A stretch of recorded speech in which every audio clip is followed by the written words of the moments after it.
প্রথমে সবার কাছে একটাই রিকোয়েস্ট রইল, আজকের রেসিপিটা দেখার পর শুধু একবার আমার মতো করে এই রেসিপিটা খেয়ে দেখো। একবার বানিয়ে খেলে কিন্তু বারবার এই রেসিপি খেতে ইচ্ছা হবে। এই রেসিপিটা কিন্তু সত্যি দারুণ টেস্টি আর খুবই মজার হয়।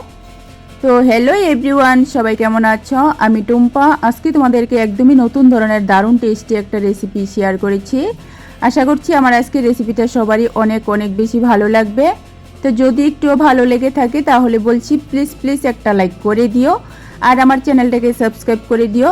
তোমাদের কাছে কিন্তু একটাই রিকোয়েস্ট রইল, এই রেসিপিটা শুধু একবার বানিয়ে খাওয়ার পরই আমাকে কমেন্ট করে জানিও কতটুকু দুর্দান্ত টেস্টি হয়েছিল এই রেসিপিটা। তো চলো রেসিপিটা দেখে নাও। আজকের রেসিপিটা তৈরি করার জন্য এখানে আমি 200 গ্রাম বোনলেস চিকেন নিয়েছি। চিকেনটাকে ভালো করে ধুয়ে নিয়েছি। এখানে কিন্তু অবশ্যই বোনলেস চিকেন নিতে হবে। তারপর আমি একটা মিক্সিং জার নিয়েছি। মিক্সিং জারের মধ্যে বেশ খানিকটা আমি দিয়েছি রসুন। এখানে কিন্তু রসুনের পরিমাণটা একটু বেশিই দিতে হবে। তারপর দিয়েছি আমি কাঁচা লঙ্কা। কাঁচা লঙ্কাটা কিন্তু তোমরা কমিয়ে নিতে পারো, ঝাল যতটুকু খেতে পারো ততটুকু কিন্তু দেবে। তারপর মিডিয়াম সাইজের একটা পেঁয়াজ টুকরা করে কেটে দিয়েছি। তারপর 1 থেকে 1.5 ইঞ্চির মতো আদা এরকম কুচি করে কেটে দিয়েছি। এখন কোনো রকম জল ছাড়াই কিন্তু দরদরা করে এটা পেস্ট করতে হবে। তো দেখো এরকম একটু গোটা দরদরা করেই কিন্তু পেস্ট করতে হবে, জল ছাড়া। এখন এই পেস্টের থেকে আমি 2 চামচ পেস্ট আলাদা করে রেখে দিচ্ছি, পরে আমি কাজে লাগাবো তার জন্য। 2 চামচ পেস্ট আলাদা করে বাটির মধ্যে রেখে দেওয়ার পর মিক্সিং জারের মধ্যে যে পেস্ট আছে তার সাথে দিয়ে দিতে হবে চিকেন। বাকি যে পেস্টটা মিক্সিং জারের মধ্যে আছে তার সাথে আমি সবটা চিকেন দিয়েছি, বোনলেস চিকেন। দেওয়ার পর এখন দিয়েছি আমি আধা চামচ জিরার গুঁড়া, আধা চামচের থেকে কম দিয়েছি আমি গরম মশলার গুঁড়া। তারপর বাইন্ডিংয়ের জন্য এখানে আমি 2 চামচ বেসন দিয়েছি। এখানে বেসন কিন্তু বেশি দেওয়ার প্রয়োজন নেই, চিকেন কিন্তু বাইন্ড হতে বেশি বেসন লাগে না। এখন আবারও কোনো রকম জল ছাড়াই পেস্ট করে নিতে হবে। তো দেখো আবারও আমি সুন্দর করে পেস্ট করে নিয়েছি। এখন এই পেস্ট একটা থালা বা বড় বাটির মধ্যে ঢেলে নিতে হবে। সত্যি অল্প একটু বোনলেস চিকেন দিয়ে দারুণ টেস্টি রেসিপি আজকে আমি তৈরি করেছি। খেয়ে কিন্তু ভীষণ প্রশংসা করেছিল সবাই। তার জন্য রিকোয়েস্ট রইল, রেসিপিটা তোমরা একবার বানিয়ে খেয়ে দেখো, সবার কিন্তু মন জয় করবে। এই রেসিপিটা কিন্তু সত্যি দারুণ হয়। তো দেখো পেস্ট করা চিকেনটা আমি থালার মধ্যে ঢেলে নেওয়ার পর পরিমাণ মতো লবণ দিয়েছি। তারপর 1 চামচ তেল দিয়ে এখন ভালো করে মেখে নিতে হবে। এর মধ্যে তোমরা চাইলে ধনেপাতা কুচি করে কেটে দিতে পারো। তো দেখো আমি কিন্তু চিকেনটাকে ভালো করে মেখে নিয়েছি। এখন এই চিকেনের থেকে অল্প করে নিয়ে ছোট গোল বলের মতো তৈরি করে নিতে হবে। একটু মনোযোগ দিয়ে এই রেসিপিটা দেখো, দেখার পর তোমাদের কাছে বারবার রিকোয়েস্ট হলো একবার আমার মতো করে এই রেসিপিটা বানিয়ে খাও। বিশ্বাস করো বারবার কিন্তু এভাবেই চিকেনের রেসিপি খেতে মন চাইবে। এই রেসিপিটা কিন্তু সত্যি দারুণ হয়েছিল। তো দেখো সবগুলি কিন্তু চিকেনের বল আমি তৈরি করে নিয়েছি। তারপর আবারও আমি মিক্সিং জার নিয়েছি। মিক্সিং জারের মধ্যে আমি 4 কাপের 2 কাপ দই দিয়েছি। তারপর 4-5টা দিয়েছি আমি কাজু বাদাম। এখন দিয়ে দিচ্ছি আমি পেঁয়াজ বেরেস্তা বা পেঁয়াজ ভাজা। এখানে কিন্তু একটু বেশি পরিমাণেই পেঁয়াজ ভাজাটা দিতে হবে। দেওয়ার পর এখন আবারও এগুলি পেস্ট করে নিতে হবে। তো দেখো দই, বাদাম আর পেঁয়াজ ভাজা আমি কিন্তু ভালো করে পেস্ট করে নিয়েছি। তারপর গ্যাস ওভেনে কড়াই বসিয়ে আমি বড় চামচের 1 চামচ তেল দিয়েছি। তেলটা একটু গরম হয়ে যাওয়ার পর এর মধ্যে দিয়েছি আমি গোটা গরম মশলা। তারপর 3-4টা দিয়েছি লবঙ্গ, 2টা দিয়েছি আমি তেজপাতা। তারপর যে 2 চামচ পেস্ট আমি আলাদা করে রেখেছিলাম পেঁয়াজ, রসুন, আদা, কাঁচা লঙ্কার, সেই পেস্ট দিয়েছি। দেওয়ার পর এখন কিন্তু একটু ভালো করে ভেজে নিতে হবে যতক্ষণ পর্যন্ত না আদা রসুনের কাঁচা গন্ধটা চলে যায়। একটু সময় ভালো করে ভাজতে হবে। একটু সময় পেঁয়াজ, রসুন, আদাটা ভেজে নেওয়ার পর এর মধ্যে দিয়ে দিতে হবে কিছু গুঁড়া মশলা। গুঁড়া মশলার মধ্যে প্রথমে আমি দিয়েছি 1 চামচ লঙ্কার গুঁড়া। তারপর দিয়েছি আমি 1 চামচ জিরার গুঁড়া। এখন দিয়েছি সামান্য একটু হলুদ। তারপর সুন্দর একটা কালারের জন্য 1 চামচ দিয়েছি আমি কাশ্মীরি লঙ্কার গুঁড়া। এখন অল্প করে একটু জল দিয়ে দিতে হবে যাতে মশলাটা পুরা লেগে না যায়। তারপর কিন্তু মশলাটাকে একটু ভালো করে সময় নিয়ে কষাতে হবে। এখানে খেয়াল রাখবে মশলা যত ভালো কষানো হবে ততই কিন্তু রান্নাটা বেশি মজার হবে। তার জন্য বলছি গ্যাসের আঁচটাকে মিডিয়াম থেকে একটু কমিয়ে একটু সময় নিয়ে মশলাটাকে কষাতে হবে। তো দেখো মশলাটা কষিয়ে নেওয়ার পর এখন এর মধ্যে দিয়ে দিচ্ছি আমি পেস্ট করে রাখা দই, বাদাম আর পেঁয়াজ বেরেস্তা। দই, বাদাম, পেঁয়াজ বেরেস্তার পেস্ট দেওয়ার পর আবারও এই মশলাটাকে একটু সময় নিয়ে কষাতে হবে যতক্ষণ পর্যন্ত না মশলার থেকে তেল ছেড়ে দিচ্ছে। আবারও বলছি মশলাটা যদি ভালো করে কষানো হয় তবেই কিন্তু রান্নাটা বেশি টেস্টি হবে। তার জন্য মশলাটাকে একটু ভালো করে সময় নিয়ে কষাতে হবে। তো দেখো মশলা থেকে কিন্তু তেল ছেড়ে দিয়েছে। এখন আমি দিয়ে দিচ্ছি পরিমাণ মতো লবণ। তারপর লবণটাকে একটু ভালো করে মশলার সাথে মিশিয়ে নিতে হবে। মেশানো হয়ে গেলে এর মধ্যে দিয়ে দিতে হবে চিকেন কোপ্তা। তো যে চিকেনের বলগুলি আমি তৈরি করে রেখেছিলাম সেগুলি একটা একটা করে দিয়ে দিতে হবে। তো দেখো দেওয়ার পর কিন্তু গ্যাসের আঁচটা একদম লোতে করে ঢাকনা দিয়ে 3-4 মিনিট বসিয়ে রাখতে হবে। এখানে অবশ্যই গ্যাসের আঁচটা একদম কমিয়ে তারপর কিন্তু ঢাকনা দিয়ে 3 থেকে 4 মিনিট এভাবে ঢাকনা দিয়ে বসিয়ে রাখতে হবে। তারপর ঢাকনাটা উঠিয়ে উল্টে দিতে হবে। এভাবে একটু সময় ঢাকনা দিয়ে রাখলে চিকেনটা কিন্তু পুরোপুরি সেট হয়ে যায়, ভেঙে যাবে না। এভাবে উল্টানোর সময় চিকেনের শেপটা কিন্তু হয়ে যায়। এখন আস্তে আস্তে কিন্তু সবগুলি চিকেনের বল উল্টে দিতে হবে। উল্টে দেওয়ার পর আমি মশলার সাথে 2 মিনিটের মতো চিকেনের বলগুলি ভেজে নিয়েছি। এভাবে কিন্তু একটু ভালো করে মশলার সাথে চিকেনের কোপ্তাগুলি ভেজে নেওয়ার পর এখন এর মধ্যে দিয়ে দিতে হবে 1 বাটি দুধ। এখানে দুধটা তোমরা একটু বাড়িয়ে নিতে পারো যদি ঝোল বেশি রাখতে চাও, তাহলে আমি কিন্তু রান্নাটা গা মাখা করেছিলাম। আর দুধের পরিবর্তে তোমরা চাইলে কিন্তু জল দিয়েও করতে পারো। তারপর আমি কয়েকটা কাঁচা লঙ্কা দিয়েছি। দেওয়ার পর এখন নাড়াচাড়া করে সব কিছু একটু ভালো করে মিশিয়ে নিতে হবে। সব কিছু ভালো করে মিশিয়ে নেওয়ার পর এখন ঢাকনা দিয়ে মিডিয়াম আঁচে 10 থেকে 15 মিনিট সিদ্ধ করে নিতে হবে। মাঝখানে কিন্তু একটু পর পর নাড়াচাড়া করে দিতে হবে, তা না হলে কিন্তু নিচে দিয়ে লেগে যেতে পারে যেহেতু এর মধ্যে কাজু বাদাম দেওয়া আছে। তো দেখো আমি 15 মিনিট ঢাকনা দিয়ে রেখেছিলাম। মাঝখানে কিন্তু আমি 3-4 বার নাড়াচাড়া করে দিয়েছি।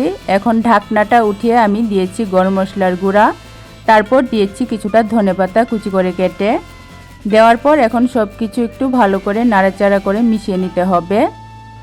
তো দেখো কত সুন্দর চিকেনের কোপ্তা কারি তৈরি হয়েছে। এইভাবে কিন্তু কয়েক পিস চিকেন দিয়ে তোমরা এই কোপ্তা কারিটা একবার বানিয়ে খেয়ে দেখো, ভীষণ ভালো লাগে খেতে। তো দেখো সব কিছু মিশিয়ে নেওয়ার পর আমি গ্যাসটা বন্ধ করে ঢাকনা দিয়ে 5 মিনিটের জন্য বসিয়ে রেখেছিলাম। এখন 5 মিনিট পর আমি তোমাদেরকে দেখাচ্ছি। দেখো রান্নাটা কত সুন্দর লোভনীয় হয়েছে। এভাবে রান্না করলে কিন্তু রেস্টুরেন্টের রান্নাও কিন্তু ফেল হয়ে যাবে। সত্যি বলছি রান্নাটা কিন্তু খুবই টেস্টি আর খুবই মজার হয়েছিল। তো আজকে আমার এই শাহি চিকেন কোপ্তা কারি রেসিপিটা তোমাদের কেমন লেগেছে অবশ্যই একটা কমেন্ট করে জানিও। ভালো লাগলে লাইক কমেন্ট শেয়ার করো, চ্যানেলটাকে সাবস্ক্রাইব করে দিও। ভীষণই টেস্টি আর খুবই মজার রেসিপি। তোমরা এভাবে একবার বানিয়ে খেয়ে দেখো, ভাত, রুটি, পরোটা সব কিছুর সাথেই কিন্তু খাওয়া যায়, ভীষণ ভালো লাগে। তো আবারও আরেকটা নতুন রেসিপি নিয়ে আসবো। আজকের জন্য টাটা।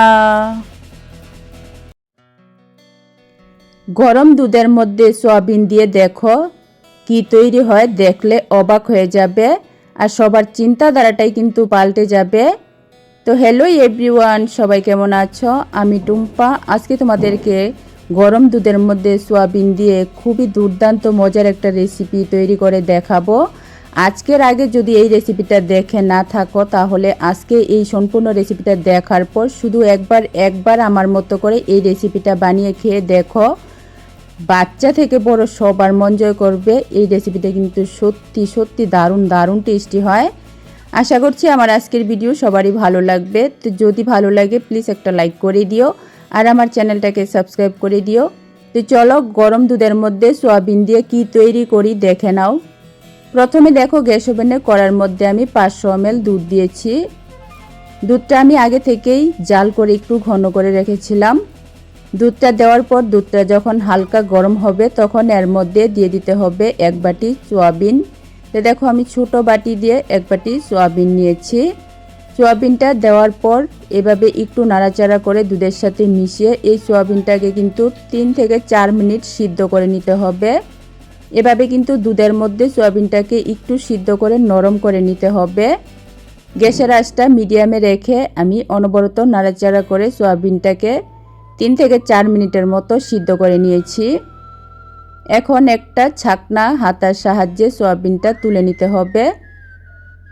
এভাবে ছাকনা হাতার সাহায্যে সয়াবিনটা তুলে নেওয়ার পর এভাবে একটু চাপ দিয়ে দিয়ে সয়াবিনের মধ্যে যে দুধটা আছে সেটাকে এভাবে একটু চাপ দিয়ে ছেঁকে নিতে হবে, যাতে সয়াবিনের মধ্যে যে এক্সট্রা দুধ আছে সেটা যাতে দুধের মধ্যে চলে যায়। তো দেখো সয়াবিনটা তুলে নেওয়ার পর আমি গ্যাসের আঁচটা কমিয়ে দুধটাকে একটু ফুটিয়ে নেব। অন্যদিকে যে সয়াবিনটা আমি সিদ্ধ করে উঠিয়ে রেখেছি সেই সয়াবিনটাকে একটা মিক্সিং জারের মধ্যে নিয়ে কোনো রকম জল ছাড়াই কিন্তু গুঁড়া করে নিতে হবে। তো দেখো আমি সয়াবিনটা কিন্তু গুঁড়া করে নিয়েছি। তারপর এদিকে দেখো গ্যাসের আঁচটা কমিয়ে আমি দুধটাকে আরও একটু ঘন করে নিয়েছি জাল করে। এখন এই দুধের মধ্যে দিয়ে দিতে হবে 3 থেকে 4 চামচের মতো ভিনিগার। এখানে আমি 3 চামচ ভিনিগার দিয়েছি। তোমরা চাইলে ভিনিগারের পরিবর্তে লেবুর রসও দিতে পারো। ভিনিগারটা দেওয়ার পর যে সয়াবিনটা আমি গুঁড়া করে রেখেছিলাম সেই সয়াবিনটাও দুধের মধ্যে দিয়েছি। দেওয়ার পর এখন গ্যাসের আঁচটা কমিয়ে এটাকে একটু নাড়াচাড়া করলে 1 থেকে 2 মিনিটের মধ্যে দেখবে খুবই সুন্দর দুধটা কিন্তু ছানা হয়ে যাবে। তো দেখো দুধটা কিন্তু ছানা হয়ে গেছে। এখন এটা নামিয়ে নিতে হবে। নামিয়ে এরকম একটা সুতির কাপড়ের মধ্যে ছেঁকে নিতে হবে। একটু মনোযোগ দিয়ে ভিডিওটা দেখো, দেখার পর রেসিপিটা একবার শুধু বানিয়ে খাও, সবার কিন্তু ভীষণ পছন্দ হবে। এই রেসিপিটা কিন্তু সত্যি খুবই টেস্টি আর খুবই হেলদি। তো দেখো সয়াবিনটা আমি কাপড়ের মধ্যে এভাবে নিয়েছি। নেওয়ার পর যে জলটা আছে সেটাকে কিন্তু ভালোভাবে চাপ দিয়ে জলটা ছেঁকে নিতে হবে। যতটুকু সম্ভব জল কিন্তু বের করে দিতে হবে। তারপর এরকমভাবে এভাবে এই কাপড়ের মধ্যে ছানাটা রেখে তারপর উপর দিয়ে দেখো আমি ভারী একটা পাত্র দিয়ে এভাবে চাপ দিয়ে দিয়েছি। এভাবে যে কোনো কিছু একটা ভারী দিয়ে চাপ দিয়ে 10 মিনিটের মতো রাখতে হবে। তার ফলে কিন্তু ছানাটা খুবই সুন্দর সেট হয়ে যাবে। ততক্ষণে আমি একটা মশলা তৈরি করে নেব। মশলার জন্য মিক্সিং জারের মধ্যে আমি দিয়েছি 4টা কাঁচা লঙ্কা, তারপর 1 ইঞ্চির মতো আদা দিয়েছি ছোটো করে কেটে, 15 থেকে 20 কোয়ার মতো দিয়েছি আমি রসুন। রসুনের কোয়াগুলি ছোটো ছিল তাই 15 থেকে 20 কোয়া দিয়েছি। তোমরা চাইলে বড় রসুনের কোয়া হলে 10 কোয়া দিলেই হবে। তারপর মিডিয়াম সাইজের একটা পেঁয়াজ দিয়েছি পাতলা করে কেটে, 2টা টমেটো দুভাগ করে কেটে দিয়েছি। এখন কোনো রকম জল ছাড়াই কিন্তু আমি মশলাটা পেস্ট করে নিয়েছি। তারপর একটা বাটির মধ্যে আমি 3 চামচ দই নিয়েছি। এখানে খেয়াল রাখবে দইটা যাতে বেশি টক না হয়, ফ্রেশ দই নিলে বেশি ভালো হবে। দইয়ের মধ্যে আমি আধা চামচ লঙ্কার গুঁড়া দিয়েছি, 1 চামচ দিয়েছি ধনিয়ার গুঁড়া আর আধা চামচ দিয়েছি জিরার গুঁড়া। সুন্দর কালারের জন্য এখানে আমি আধা চামচ কাশ্মীরি লঙ্কার গুঁড়া দিয়েছি। তারপর পরিমাণ মতো দিয়েছি হলুদ। এখন সবগুলি মশলা দইয়ের সাথে ভালো করে মিশিয়ে নিতে হবে। এভাবে আগে থেকে মশলাগুলি রেডি করে রাখলে রান্নাটা কিন্তু খুবই তাড়াতাড়ি ঝটপট হয়ে যায়। তো দেখো আমি দইয়ের সাথে মশলাটা ভালো করে মিশিয়ে রেখেছি। আর আগে থেকে এভাবে মশলাটা রেডি করে রাখলে এই মশলা থেকে কিন্তু একদম বাটা মশলার টেস্ট আসে। তারপর এদিকে দেখো 10 মিনিটের জন্য যে আমি পনিরটাকে চাপ দিয়ে রেখেছিলাম সেটা এখন দেখো পুরোপুরি সেট হয়ে গেছে। 10 থেকে 15 মিনিট এভাবে চাপ দিয়ে রাখলেই কিন্তু পনিরটা খুবই সুন্দর সেট হয়ে যায়। তো দেখো কত সুন্দর পনির হয়েছে। 500 দুধ দিয়ে কিন্তু আমি অনেকখানি পনির এখানে তৈরি করে নিয়েছি, যেহেতু এর সাথে সয়াবিন দিয়েছিলাম তার ফলে কিন্তু এখানে অনেকটা পনির তৈরি হয়েছে। আর এই পনিরের টেস্ট কিন্তু সাধারণ পনিরের টেস্টের চেয়ে অনেক গুণ বেশি। আর এটা কিন্তু যেমন টেস্টি হয় তেমনই হেলদি। তো দেখো পনিরটা কিন্তু আমি ছুরির সাহায্যে এরকম ছোটো ছোটো করে কেটে নিয়েছি। তো কত সুন্দর পনির হয়েছে দেখে নিশ্চয়ই বুঝতে পারছো। অল্প একটু দুধ দিয়ে কিন্তু অনেকখানি পনির তৈরি হয়েছে এর সাথে সয়াবিন দেওয়ার ফলে। এখন এই পনিরগুলিকে হালকা একটু ভেজে নিতে হবে। তার জন্য দেখো ফ্রাই প্যানের মধ্যে আমি আধা চামচ তেল দিয়েছি। তেলের মধ্যে এখন এই পনিরগুলিকে দিয়ে দিতে হবে। এখানে কিন্তু পনিরগুলি ভাজতে বেশি তেলের প্রয়োজন নেই। অল্প একটু তেলের মধ্যে পনিরগুলিকে নাড়াচাড়া করে উল্টে পাল্টে একটু লাল করে ভেজে নিতে হবে। তো দেখো পনিরগুলিকে হালকা একটু এরকম লাল করে আমি উল্টে পাল্টে ভেজে নিচ্ছি। তো এ পর্যায়ে তোমাদের কাছে একটাই রিকোয়েস্ট রইল, আমার আজকের রেসিপিটা ভালো লাগলে প্লিজ একটা লাইক করে দিও আর আমার চ্যানেলটাকে সাবস্ক্রাইব করে দিও। তো দেখো আমি কিন্তু পনিরটা ভেজে নামিয়ে নিয়েছি। তারপর গ্যাস ওভেনে আমি কড়াই বসিয়ে বড় চামচের 1 চামচ তেল দিয়েছি। তেলের মধ্যে দিয়েছি 2টা গোটা লবঙ্গ, তারপর দিয়েছি গোটা গরম মশলা। এখন মিডিয়াম সাইজের একটা পেঁয়াজ পাতলা করে কেটে দিয়েছি। তারপর এই পেঁয়াজটাকে কিন্তু একটু লাল করে ভেজে নিতে হবে। গ্যাসের আঁচটা মিডিয়ামে রেখে পেঁয়াজটাকে হালকা একটু ভাজতে হবে। পেঁয়াজটা হালকা একটু ভাজা হয়ে গেছে। এখন এর মধ্যে প্রথমে দিয়ে দেব আমি পেস্ট করা মশলাটা। মিক্সিং জারের মধ্যে যে আমি কাঁচা লঙ্কা, আদা, পেঁয়াজ, রসুন, টমেটো পেস্ট করে রেখেছিলাম সেই মশলাটাই এখন দিয়েছি। দেওয়ার পর গ্যাসের আঁচটা মিডিয়ামে রেখে এই মশলাটাকে একটু ভালো করে ভেজে নিতে হবে যাতে আদা রসুন কাঁচা গন্ধটা চলে যায়। তো দেখো আমি একটু মশলাটা ভেজে নিয়েছি। এখন দিয়ে দিচ্ছি আমি দইয়ের সাথে মেশানো মশলাটা।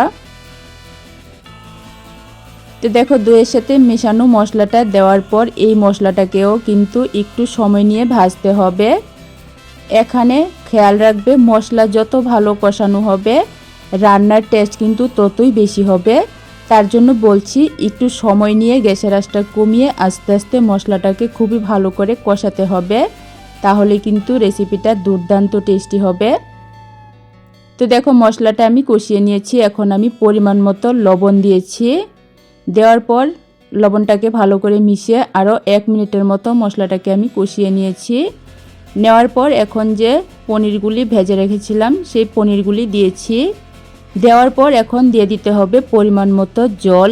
এখানে জল কিন্তু তোমরা কম বেশি করতে পারো। রান্নাটা আমি গা মাখা করেছি তাই আমি ছোটো বাটি দিয়ে 1 বাটি জল দিয়েছি। আর এর মধ্যে যেহেতু সয়াবিন আছে ঝোল কিন্তু অনেকটাই টেনে নেবে। তো ঝোলটা কিন্তু দেওয়ার পর নাড়াচাড়া করে মিশিয়ে এখন ঢাকনা দিয়ে মিডিয়াম আঁচে 5 থেকে 7 মিনিট সিদ্ধ করে নিতে হবে। তো দেখো 5 থেকে 7 মিনিটের মতো আমি সিদ্ধ করে নিয়েছি। সবশেষে এর মধ্যে আমি দিয়েছি গরম মশলার গুঁড়া। দেওয়ার পর একটু ভালো করে মিশিয়ে নিতে হবে। তো দেখো অল্প দুধ আর অল্প সয়াবিন দিয়ে কত সুন্দর রেসিপি আজকে আমি তৈরি করেছি। তোমাদের কাছে একটাই রিকোয়েস্ট রইল, এই রেসিপিটা একবারের জন্য হলেও বানিয়ে খেয়ে দেখো। ভাত, রুটি, পরোটা সব কিছুর সাথেই কিন্তু জমিয়ে খাওয়া যায়।